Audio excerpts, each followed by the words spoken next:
가슴에 손을 얹고 저를 따라서 볼까요? 하나님과 함께하면 모든 것이 합력하여 선이 됩니다. 예수님과 함께하면 나의 미래는 찬란합니다.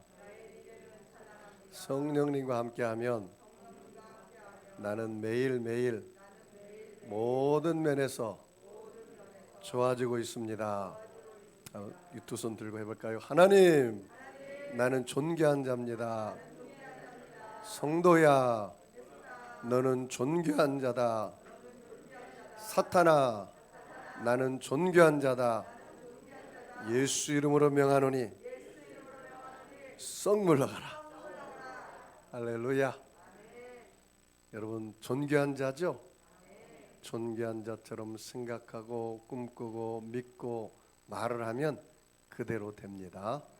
저는 오늘은 축복 시리즈 세 번째 시간으로 믿으면 됩니다. 따라서 볼까요? 믿으면 됩니다. 그런 제목으로 함께 은혜를 나누겠습니다. 믿으면 됩니다. 오늘 예화, 이 빌리라는 철도 회사에 다니는 그 빌리라는 사람의 예화를 드릴까 합니다. 미국에서 실제로 있었던 일입니다. 그리고 굉장히 대서특필된 내용입니다. 이 빌리라는 사람은 철도 회사에 다니는 직원이었습니다. 그런데 그 철도 회사에 다니는 빌리라는 그 회사의 어느 직원이 생일을 맞이했습니다. 그래서 모든 직원들이 그 친구의 생일 파티에 초청을 받아서 모두 다 1시간 일상 일찍 퇴근했습니다. 그런데 이 빌리는 남아서 뒷정리하고 돌아가기로 했습니다. 근데 마침 그곳에 이게 여름이었는데 어떤 일이 벌어졌느냐? 냉동 열차가 돌았습니다. 그것을 살펴봐야 합니다.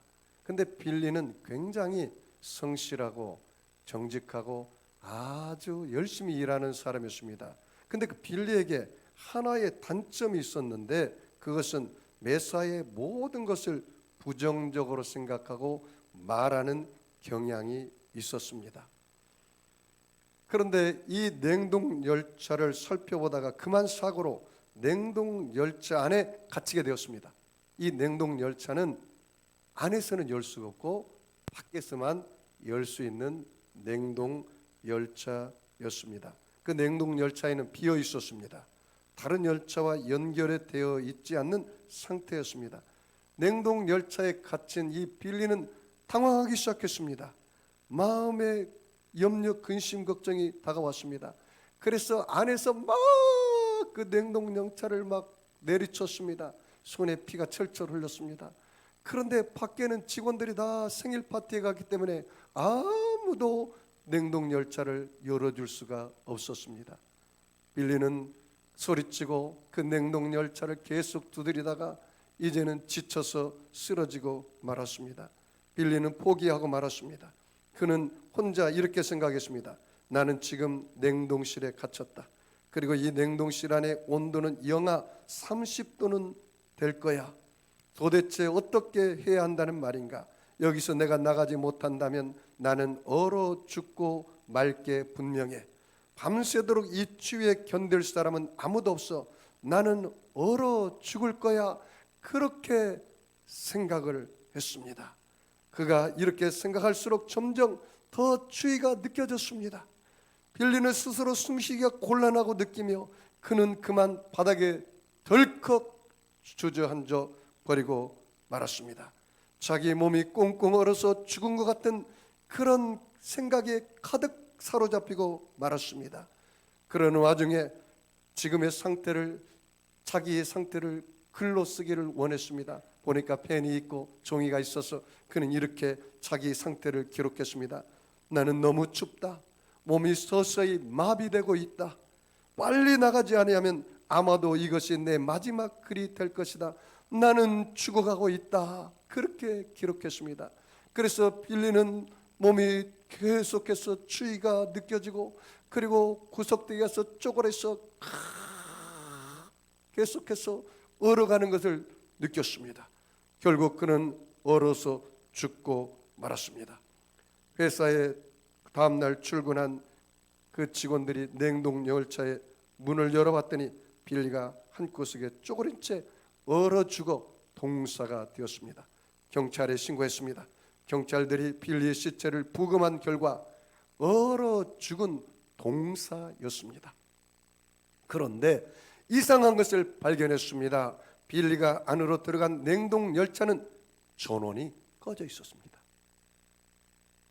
그 냉동 열차는 오랫동안 고장낸 상태였고 정지된 상태였습니다. 실화입니다. 빌리가 얼어 죽는 날 밤 냉동 열차 안에는 여름이었기 때문에 실내 온도보다 조금 낮았을 뿐이지 영하 40도가 아니었습니다. 사람이 절대로 얼어 죽을 온도가 아니었습니다. 여러분, 제가 여기서 질문하겠습니다. 왜 빌리가 얼어 죽었을까요? 왜 얼어 죽었을까요? 실제로 있었던 일인데 왜 얼어 죽었을까요? 빌리의 생각을 보면 압니다. 빌리가 어떻게 생각했습니까? 이렇게 생각했죠. 나는 너무 춥다. 몸이 서서히 마비되고 있다. 빨리 나가지 않으면 아마도 이것이 내 마지막 글이 될 것이다. 나는 죽어가고 있다. 냉동열차 안에서 스스로 생각하기를 자기 몸이 얼어서 죽어간다고 생각했어요. 그러니까 실제로 진짜 몸이 얼어가지고 꽁꽁 얼어서 아침에 보니까 동사가 되었다는 거예요. 잘 들었어요, 여러분. 우리 뇌세포의 98%는요 말의 지배를 받아요. 뭐의 지배를 받는다고요? 말의 지배를 받아요. 그래서 여러분이 어떤 생각을 가지고 어떤 말을 하냐에 따라서 내가 거기에 완전히 사로잡혀 버려요. 여러분, 혹시 누에꼬치를 보셨나요? 누에꼬치는 자기가 그물을 그 씨를 친 안에서만 삽니다. 우리가 어떤 말을 하나에 따라서 내 그 말 안에 내 인생이 만들어지는 거예요. 그러니까 여러분의 생각을 하나님의 그 놀라운 것을 하나님의 생각과 하나님의 시각을 여러분의 생각의 틀에 가둬놓으면 안 돼요. 이 빌리가 왜 그런 불상사가 일어났을까요? 자기는 얼어 죽는다고 생각하니까. 진짜로 얼어 죽어버린 거예요. 진짜로. 목사님, 그런 게 정말 가능할까요? 진짜로 그렇다니까요. 여러분이 하나님 앞에 나와서 완전히 문드러진 자화상을 가지면 안 돼요. 내 인생은 별 볼 일 없어. 나는 차라리 안 태어나면 좋았을 뻔했어. 나까진 것이 뭘 한다고 발버둥 쳐봤자 아무 소용이 없어. 난 그렇게 기도했는데 응답이 없어. 나는 모든 것을 포기해야 돼. 나는 실패 인생이야. 그렇게 여러분이 생각하고 말하면 여러분이 그 안에 가둬져 버리는 거예요. 오늘 이 아브라함과 사라에게 하나님이 뭐라고 말합니까? 너에게 자식이 있을 것이다. 그런데 하나님이 먼저 이렇게 말했습니다. 나는 전능한 하나님이라. 이게 굉장히 중요합니다. 그 말한 이유가 있어요. 왜냐하면 하나님은 죽은 자를 살리며 없는 것을 있는 것처럼 부르시며 하나님께는 능치 못할 일이 없다는 거예요. 할렐루야. 그래서 그 말을 한 거예요. 그런데 아브라함은 자기 생각의 틀 안에 하나님을 가뒀어요. 어떻게 해요? 하나님, 내 나이 99세예요. 애기씨가 없어요. 나는 늙은 할아버지예요. 그렇게 말하면서 하나님이 너에게 자식이 있겠다고 할 때 웃었어요. 사람이 왜 웃습니까? 어이가 없을 때 하나님 웃기시네. 하나님 웃기시네. 나를 너무 잘 모르시는 것 같아. 나 늙은 늙은 할아버지인데 내가 애기씨가 없는데 어떻게 자식을 낳아요, 하나님? 그리고 말합니다. 사라도 그 이야기를 듣고 사라도 웃어요. 하나님 너무 웃기신다. 나는 생리가 끊어졌는데 애기 씨를 받을 만한 그릇이 없는데 어떻게 내가 애기를 갖는단 말인가? 불가능한 일이다. 그 이야기를 해요. 그런데 하나님 뭐라 했어요? 나는 전능하신 하나님이라. 엘사다이 하나님이라. 전능이라는 말이 무슨 말입니까? 무엇이든지 다 할 수 있다는 하나님이에요. 여러분 이것을 믿으십니까? 오늘 여러분 이것을 믿으시기를 원합니다. 오늘 본문은 그것을 가리키는 겁니다. 우리 다 같이 한번 읽어볼까요? 본문 말씀 창세기 12장, 창세기 오늘 17장 1절 말씀을 다 같이 읽어봅시다. 시작. 아브라함이 99세 때에 여호와께서 아브라함에게 나타나사 그에게 이르시되 나는 전능한 하나님이라 너는 내 앞에서 행하여 완전하라. 여기서 중요한 문장을 하나를 찾아야 돼. 그건 어떤 문장입니까? 나는 전능한 하나님이라. 거기 출처볼까요? 나는 전능한 하나님이라. 내가 믿는 하나님은 전능한 하나님이라. 전능한 하나님. 이 전능한이라는 말은 모든 필요를 공급해 주시는 분, 모든 것에 능력이 있는 분. 전능한이라는 말은 사다이라는 히브리어인데 모든 것을 할 수 있는 분이라는 뜻이에요. 여러분, 우리는 하루에 5만 가지 생각을 한다는 거예요. 그런데 여러분, 제가 물어볼게요. 하루에 5만 가지 생각을 하는데 몇 프로나 여러분 긍정적인 생각을 할 것 같아요? 응? 아무도 대답하지 모르서 대답을 안 하는 것 같아요. 가르쳐 드릴게요. 90% 이상은 부정적으로 생각한다고 합니다. 몇 프로요? 90%. 그래서 사람들은 그 90% 이상을 왜 부정적으로 생각하느냐? 자기 한계를 느끼기 때문에 그래요. 한계를 느끼기 때문에. 그러니까 여러분이 부정적인 생각을 90% 가지니까 그걸 받아들이지 마세요. 사탄이 주는 부정적인 생각, 사람들이 말하는 부정적인 생각, 이런 생각들을 받아들이면 하나님의 전능하신 능력이 여러분의 삶 속에 풀어서 믿음으로 역사가 일어나지 않는다는 사실입니다. 그런데 뭐라고 말하니까 오늘 본문이니까 나는 전능한 하나님이라 내 앞에서 행하여 완전하라 그랬잖아요. 내 앞에라는 말은 무슨 말입니까? 사람은 시간과 공간을 제약을 받잖아요. 하나님의 시간과 공간의 제약을 받나요? 안 받나요? 안 받아요. 하나님은 시간과 공간을 제약을 안 받는 전능하신 하나님이에요. 그리고 내 앞에서 행하라는 말은 하나님과 함께 산책하라는 뜻이에요. 원어에 보니까 하나님과 함께 산책하라, 히브리어로 히트 할레크라는 뜻인데 하나님과 함께 산책하라는 거예요. 하나님과 함께 동행하라는 거예요. 우리가 대부분 예수님을 믿는 사람 중에 문제가 뭐냐? 일 중심적으로, 자기 중심적으로 살기 때문에 주님의 기적이 일어나지 않는 거예요. 여러분, 하나님께서 에덴 동산을 만들고 거기 여러분 창세기 3장에 가장 보십시오. 그게 뭐라고 했냐면 하나님이 아담과 함께 동산을 거닐었더라 그랬어요. 뭐라고요? 동산을 거닐었더라. 여러분, 하나님과 여러분이 함께 거니는 자로, 산책하는 자로, 하나님과 교제하는 사람으로 여러분 사시기 바랍니다. 에녹과 한평생 동행하다가 에녹을 데려갔어요. 노아와 함께 동행하다가 노아가 방주를 지었어요. 그러니까 여러분이 하나님, 나는 전능하신 하나님이라 내 앞에 행하여 하나님과 함께 동행하면서 행하여 완전한 자가 되어라. 완전한 자가 뭐라고 하는지 아십니까 여러분? 그것은 열정적으로 순수하고 어린아이처럼 살아라는 뜻이에요. 원어에 보니까 그렇게 나와 있습니다. 완전하라는 말은 히브리어로 탐밈인데 그것은 완벽을 의미하는 것이 아니라 온전함 혹은 순수함을 의미합니다. 예수님께서 어린아이와 같지 않으면 천국에 갈 수 있대요, 없대요? 없다는 거예요. 그러니까 여러분이 나는 전능하신 하나님인데 너희가 내 앞에서 나와 함께 산책하며 동행하면서 면전의식을 갖고 코람데오의 면전의식을 갖고 나와 함께 살되 순수한 열정을 가지고 살라는 뜻입니다. 이것이 하나님의 우리에게 원하신 뜻이라는 거예요. 그 아브라함에게 그렇게 말을 했어요. 그리고 나서 하나님께서 아브라함에게 뭐라고 하신지 아세요? 여러분, 저 사람의 운명과 환경을 바꿔주려면 어떻게 한지 아십니까? 하나님이 아브라함의 운명과 환경을 바꿔주기를 원했어요. 세상말로 팔자를 바꾸기를 원했어요. 아브라함이 75세에 부름을 받았어요. 그런데도 그에게서 24년 동안 자식이 있었어요, 없었어요?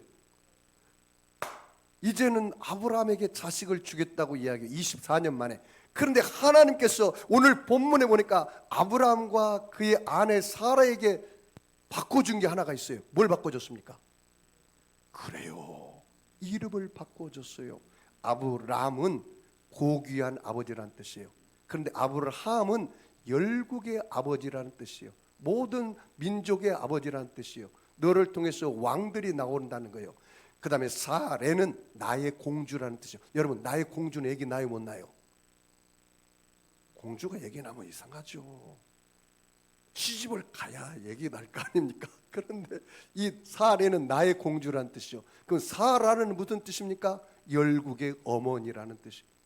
아, 저 사람의 운명과 환경을 바꿔주려면 말을 바꿔줘야겠구나. 말을, 생각을 바꿔주고 말을 바꿔주면 저 사람의 운명과 환경이 변화되는구나. 맨날 입에서 원망하고 불평하고 그냥 나무 탓이나 하고 그런 사람은 평생 그렇게 살다 끝나. 아브라함도 이제는 나는 늙었어, 애기 못 낳아.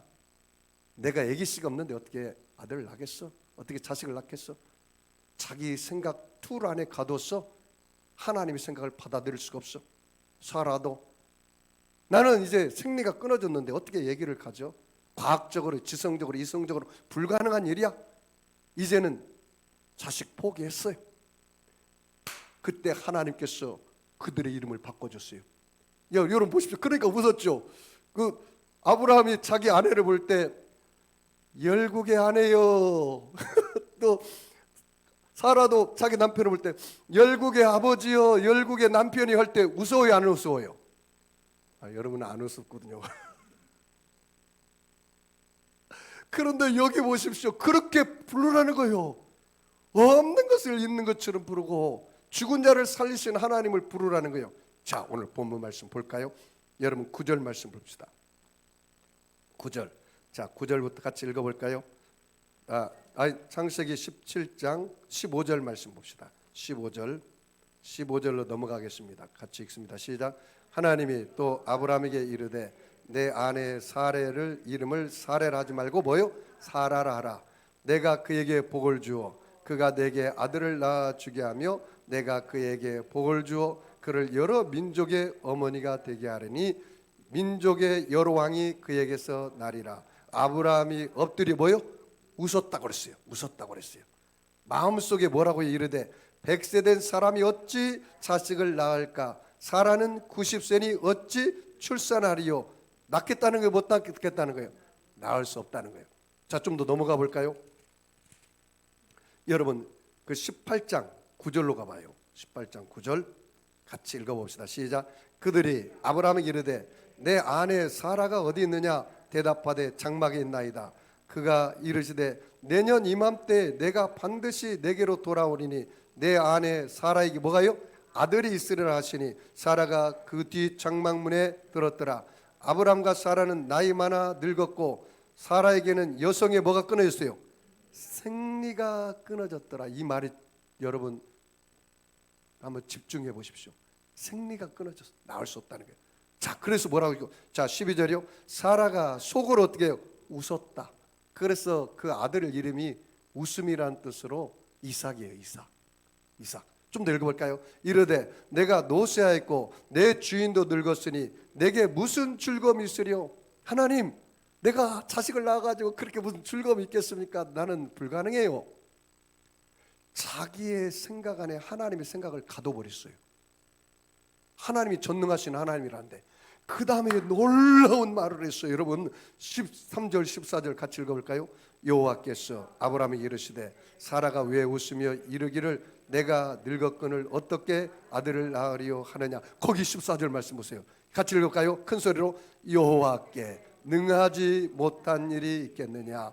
기한이 이를 때에 내가 내게로 돌아오니 사라에게 아들이 있으리라. 아멘. 여호와께 뭐라고 있어요? 능하지 못한 일이 있겠느냐. 거기 문장을 한번 줄을 쳐보십시오. 여러분 그 말씀에 집중해 보십시오. 여호와께 능하지 못한 일이 있겠느냐.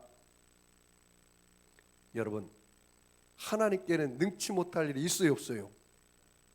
마가복음 9장 23절에 할 수 있거든요. 무슨 말이냐? 믿는 자에게는 능치 못할 일이 없느니라. 내게 능력 주신 자 안에서 내가 모든 것을 할 수 있느니라. 따라서 볼까요? 사람으로는 할 수 없으나 하나님으로는 할 수 있느니라. 여러분 믿으시죠? 이 말씀을 믿으시기 바랍니다. 사람으로는 할 수 없으나 하나님으로는 능히 할 수가 있다. 누가복음 18장 27절에 무릇 사람이 할 수 없는 것을 하나님은 하실 수 있느니라. 여러분 혹시 여러분의 삶 속에 목사님 인간적으로는 불가능할 것 같아요. 다른 사람이 보기에도 그렇고 의학적으로도 나는 아기를 가질 수 없어요. 혹시 여러분 내가 장가 시집을 갔는데 의학적으로 불가능하다고 말하는 사람 있습니까? 그렇다면 오늘 이 말씀을 전능하신 하나님을 여러분 그 하나님을 믿으시기 바랍니다. 그리고 하나님은 창조의 역사를 가져와서 그런 역사를 만들어 준 것입니다. 그 이후에 여러분 봐요.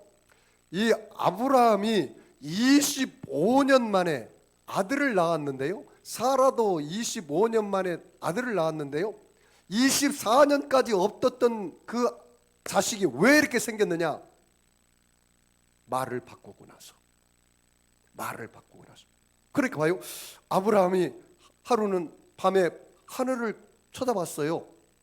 쳐다봤는데 별이 그냥 팍 반짝반짝 무수한 별이 있는데 갑자기 그 별들이 자식으로 변해더만 자기를 보고 아버지 하는 것 같아.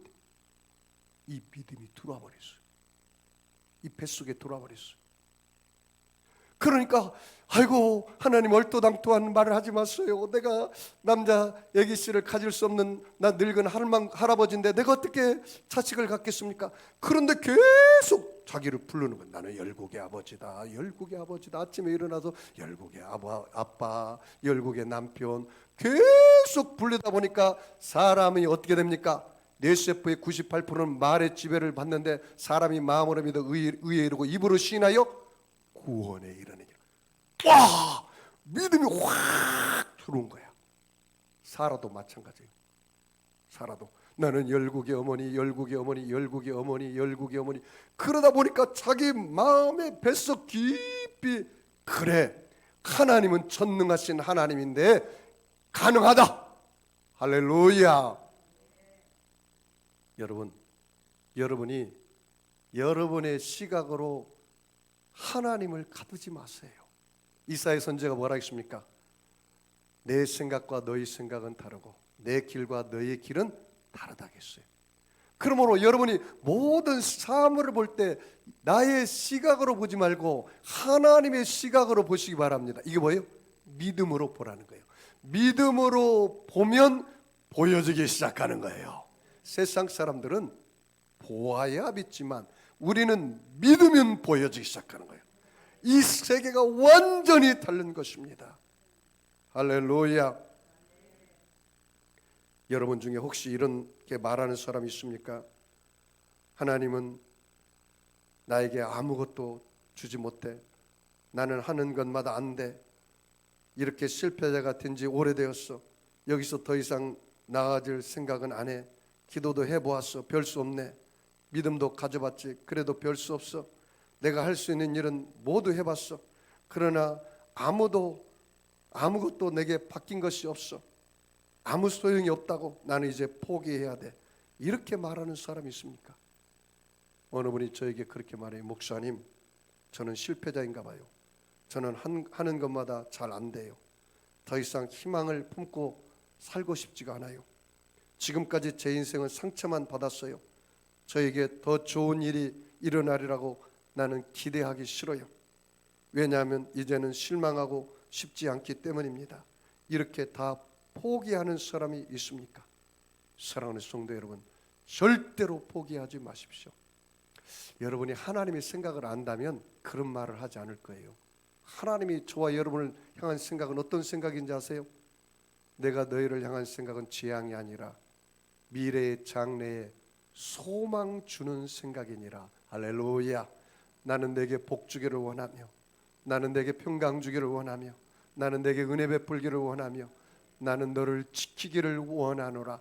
그 하나님의 생각을 여러분의 생각에 받아들이시기 바랍니다. 여러분, 믿음이 없이는 기쁘시게 못해요. 여러분, 하나님의 말씀은 씨앗과 같아요. 무엇과 같다고요? 씨앗. 그러면 여러분의 마음은 무엇인지 아세요? 밭이요, 밭. 그런데 내 마음에 부정적인 생각과 원망 불평의 생각과 그런 생각으로 가득 차 있는 사람은 돌짝밭이야. 씨가 떨어져도 돌이 있기 때문에 흙이 없어도 싹이 나요, 못 나요? 못 나. 씨가 문제가 아니라 뭐가 문제예요? 밭이 문제라. 하나님이 문제가 아니고 내가 문제야. 여러분의 마음속에 원망 불평이 가득한다면 금은 보화의 씨앗을 뿌려도 나지 않아요. 그런 사람은 길가밭이에요. 또 맨날 염려 근심으로 가득 차가지고 하나님께 맡기지 못한 사람은 그 마음이 가시밭이야. 하나님의 능력의 씨앗이 심겨져도 싹이 나요, 못 나요? 못 나. 그럼 어떻게 해야 돼요? 문제는 하나님께 문제가 있는 게 아니라 누구에게 문제가 있어요? 그럼 여러분 밭을 어떻게 만들어야 돼요? 옥토로 만들어야 돼요. 자갈을 건져내고 가시를 뽑아내고. 그래서 여러분의 마음을 자꾸 기도로 기경을 해야 돼. 기도로. 어떻게? 기도하면 회개가 터지거든요. 그 자갈이 뽑히고 가시가 뽑히고 그러기 시작해요. 그러면 여러분이 오늘 와서 여러분이 말씀을 받는데 어떤 사람은 돌짝밭, 자갈밭, 가시밭, 길가밭 있는 사람은 아무리 하나님의 능력의 말씀이 떨어져도 그 사람에게는 심겨지지 않기 때문에 싹이 나지 않고 열매가 없어요. 나는 전능한 하나님이라 너희는 내 앞에 행하여 완전하라 그랬잖아요. 하나님, 나는 하나님 앞에 순수한 마음으로 가지고 왔습니다. 하나님 어떤 말씀을 해도 내가 그 하나님 말씀을 내 마음속에 내가 받아들이기로 작정했습니다. 그 예수님 말씀을 신뢰하는 믿음, 의지하는 믿음, 순종하는 믿음을 허락하여 주시옵소서. 그래서 그 말씀의 씨앗이 심겨지면요, 그 말씀이 어떤지 아십니까? 말씀은 죽어 있는 게 아니에요. 말씀 뭐라고요? 살아있다. 살아있다는 거예요. 씨앗이 죽은 게 아니라 살아있다는 거예요. 그래서 히브리서 4장 12절에 뭐라 했습니까? 하나님 말씀은 살아있고 운동력이 있어서 좌우였던 날성 검보다도 예리하여 콩과 영과 관절과 골수를 찔러 쪼갰게 하자며 너희 마음과 생각을 감찰하시느니라. 그러니까 말씀이 살아있기 때문에 그 말씀을 내 마음에 받으면 영이 살아나요. 혼이 살아나. 관절과 육체가 치료가 되는 거예요. 할렐루야. 그래서 여러분 그 살아있는 말씀, 전능하신 하나님 말씀을 받고 아브라함과 사라가 그것을 살아있는 말씀을 받아들이고 믿기 시작할 때마다 육체가 회복되기 시작한 거예요. 이야, 얼마나 놀랍습니까? 여러분 인생을 살다가 목사님, 이게 내 한계인가 봐요. 나는 지혜가 없나 봐요. 내 힘으로는 어떻게 할 수가 없어요. 그렇다면 오늘 전능하신 하나님을 여러분 마음속에 모시기를 바랍니다. 사랑하는 아들아, 딸아, 내가 너에게 말한다. 나는 전능한 하나님이야. 내게 능치 못할 일이 없어. 내가 능하지 못할 일이 없어. 너가 그걸 믿기만 해. 그러면 내가 일을 행할게. 여러분, 하나님이 여러분을 보고 속 터져. 왜? 너의 생각 속에 왜 나의 능력을 가두냐 말이에요. 믿음으로 풀어놓으라는 거예요. 그래서 히브리서 11장 6절에 그렇게 말한 거예요. 믿음이 없이는 기쁘시기 못하나니 하나님께 나아가는 자는 그가 계신 것과 그가 자기를 찾는 자들에게 뭐예요? 상 주시는 이심을 믿어야 할지니라. 여러분 믿기만 하세요. 이 산들을 들려 바다에 던지기로 하고 그 말하는 것이 이룰 줄 믿고 마음에 의심치 아니하면 그대로 되리라. 믿고 구한 것은 받은 줄로 믿어라. 할렐루야. 문제는 여러분이 너무 의심이 많다는 거예요.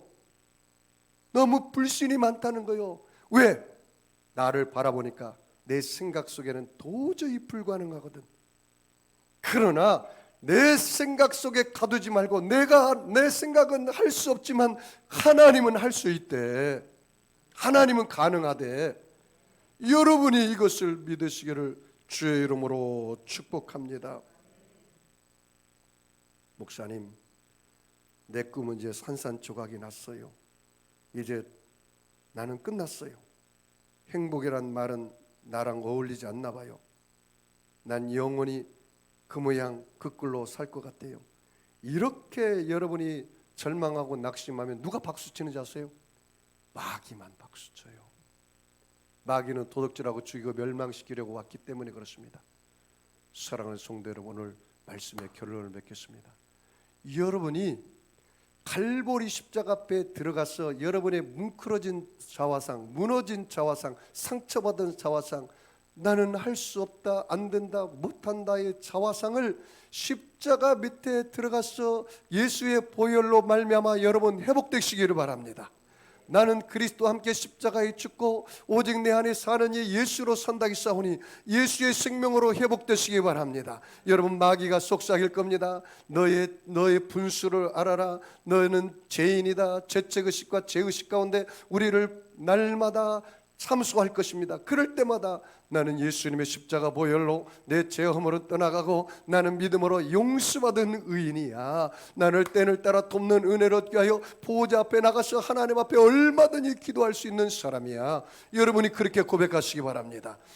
목사님, 나는 세속에 꽉 붙잡혀서 나는 알코올 중독이요, 나는 마약 중독이요, 나는 내 자신도 내가 버린 사람입니다. 목사님, 나는 아무것도 할 수 없어요. 그런 사람이 있습니까? 그렇다면 여러분, 성령에 붙잡혀서 성령의 도우심을 구하시기 바랍니다. 성령이 말할 수 없는 탄식으로 각 사람을 위하여 중보해 줄 겁니다. 성령께서 내게 주셔서 하나님의 성령의 능력으로 너는 이것을 이길 수 있어, 그렇게 말씀해 주실 겁니다. 목사님, 내 병은 오래되었어. 이제 암 말기라 의사도 포기하고 또 세상 사람도 포기하고 의사가 말하기를 많이 살아야 3개월, 길어야 6개월이라 하겠습니다. 죽음을 준비하라고 그랬습니다. 그런 사람이 있습니까?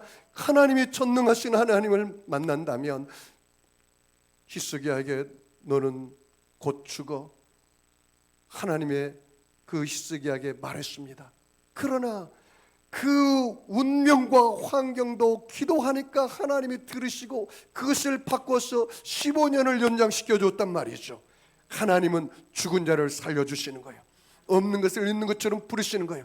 예수님이 채찍에 맞으러 내가 나았다고 고백하시기 바랍니다. 며칠 전에 어느 장로님 부인인데 권사님이 저한테 전화 와서 제가 그렇게 얘기했습니다. 권사님, 그 암을 두려워하지 마세요. 대신에 제가 하라는 대로만 하십시오. 베드로전서 2장 24절을 날마다 하루에 100번씩 외치십시오. 예수님이 채찍에 맞음으로 내가 나음을 얻었느니라. 친히 나무에 달려 그 몸으로 우리의 죄를 담당하셨으니 이는 우리로 죄에 대하여 죽고 의에 대하여 살게 하심이라. 저가 채찍에 맞음으로 우리가 나음을 얻었나니 전에는 우리가 양과 같이 길을 잃었더니 이제는 영원의 목자 되신 예수님께 돌아왔느니라. 몇 주 전에 와가지고 제가 전화를 통해서 간절히 기도했습니다. 예수님이 채찍에 맞음으로 권사님의 암은 이제 예수의 보혈로 성령의 불로 새카맣게 타고 깨끗하게 치료가 되었습니다. 이것을 하루에 100번 외치십시오. 그리고 장로님도 그렇게 선포해 주십시오. 그리고 일주일 좀 지나서 제가 어제 통화를 했는데 어때요? 그랬더니 많이 좋아졌다겠어요. 할렐루야. 제가 그렇게 선포했습니다. 믿는 자에게는 능치 못할 일이 없습니다. 3개월 안에 태어날 것입니다. 제가 믿음으로 그렇게 선포를 했어요. 이제 큰일 났어요. 내가 이제 선포했으니까. 네? 하나님이 책임지시겠죠. 제가 새벽마다 기도하니까 또 그분들도 기도하고 선포하니까. 왜냐하면 여러분 한계를 자꾸 말하지 마세요. 여러분의 생각을 자꾸 말하지 말고 여러분의 마음의 그릇에 하나님의 생각을 받아들이고 그렇게 선포하세요. 그러면 하나님의 기적과 역사가 일어날 줄 믿습니다. 사랑하는 성도 여러분, 여러분이 물질적으로 힘든 사람이 있습니까? 그렇다면 이 말씀 붙잡고 기도하십시오. 고린도서 8장 9절 말씀에 예수님은 부유한 자로서 가난하게 되시면 예수님의 가난함으로 인하여 너희로 부유케 하려 하심이니라. 민수기 8장 18절 말씀, 믿는 자에게는 재물 얻는 능력을 주셨느니라. 그 말씀을 내 마음의 그릇에 채워요. 여러분, 하나님은 여러분의 아버지가 되시죠? 안 되시나 봐요. 여러분, 자식이 결혼하면 그 아버지 엄마가 그 자식이 뭐라고 말합니까? 행복하게 잘 살아라. 여러분이 하나님이 내 아버지가 된다고 믿는다면 여러분 이 세상을 그럭저럭 시원찮게 살면 안 돼요. 하나님은 저와 여러분이 최상과 최고의 삶을 살기를 원해요. 여러분, 하나님 아버지인 걸 믿으시죠? 나는요, 내가 성경을 읽다가 마태복음 7장 7절 이하를 읽다가 내가 깜짝 놀랐어요. 구하라 주실 것이요, 찾으라 찾을 것이요, 문을 두드리라 그리하면 열릴 것이니라. 육신의 아버지가 떡을 달라면 돌을 주겠느냐, 생선을 달라면 뱀을 주겠느냐. 육신의 아버지도 악한 자라 할지라도 그 자기 자식에게 좋은 걸 줄 줄 알거든. 하물며 하늘에 계신 너희 아버지께서 구하는 자에게 좋은 걸 주지 않겠느냐. 할렐루야. 와, 나는 그 말씀을 받고 내 가슴이 터지는 줄 알았어요. 그래, 육신 아버지도 자기 자식에게 좋은 걸 주는데 하늘에 계신 하나님 아버지께서 우리에게 좋은 걸 안 줄 리가 없지. 그 하나님의 생각을 받아들이니까 내 삶의 어려움과 고난과 역경이 다가오면 그걸 단호하게 거부했어요. 홍수 가운데 자정에 오시는 주님, 이 고난과 역경을 다스려 주시옵소서. 고난이 내게 유익이라. 고난을 통해서 내가 주의 율례와 법도를 배웠노라. 여러분이 고난과 역경이 다가오더랑 고난과 역경을 여러분 믿음으로 밥으로 그를 먹으시기를 바랍니다. 사람이요, 고난과 고통을 통해서 이겨낸 사람이, 그 사람이 이삭이 익어가는 거예요. 그래서 저 사람의 형편과 어려움을 이해하게 되고 겸손하게 돼요. 주의 종도요, 엘리트 코스만 다 밟아서 한번 고난의 떡을 먹지 않고 고난의 빵을 먹지 않은 사람은요, 그 안에 성도들의 심금을 울리는 설교를 할 수가 없어요. 왜? 고난의 떡을 안 먹어봤거든. 고난의 빵을 안 먹어봤거든. 우리 인생도 마찬가지예요. 여러분이 고난과 어려움이 다가올 때 그것을 믿음으로 먹으시기 바랍니다. 고난과 역경이 다가오면 그 사람 믿음의 본전이 드러나. 원망 불평하고 나무 탓이나는 사람은 그래, 네 믿음의 본전이 그거야. 고난과 역경이 다가오면 나의 생각을 하나님의 생각으로 바꾸고 다 내려놓고 감사하고 찬양하고 나가는 사람, 그래, 그의 믿음이 너의 그릇이야. 하나님은 전능하신 하나님이라. 오늘 아브라함에게 말한 말, 이삭에게 그 사라에게 한 말을 여러분의 삶 속에 적용하십시오. 나는 내 하나님이 그렇게 말할 때 너무나 내 인생의 삶 속에서 내가 하나님의 생각을 내 생각에 가두어서 얼마나 원망하고 불평하고 살았다면 그것을 바꾸세요. 하나님께서 저와 여러분을 통해서 일하시기를 원하십니다. 일을 행하시는 여호와, 그 일을 지어 성취하시는 여호와, 그 이름을 여호와라는 자가 이같이 노로나. 너는 내게 부르짖으라 내가 응답하겠고 내가 알지 못하는 크고 비밀한 것을 내가 내게 보여주리라. 여러분, 아픈 사람 아픈 자리에 손 얹으시고 마음이 수원 있는 사람은 가슴에 손 얹으시기 바랍니다.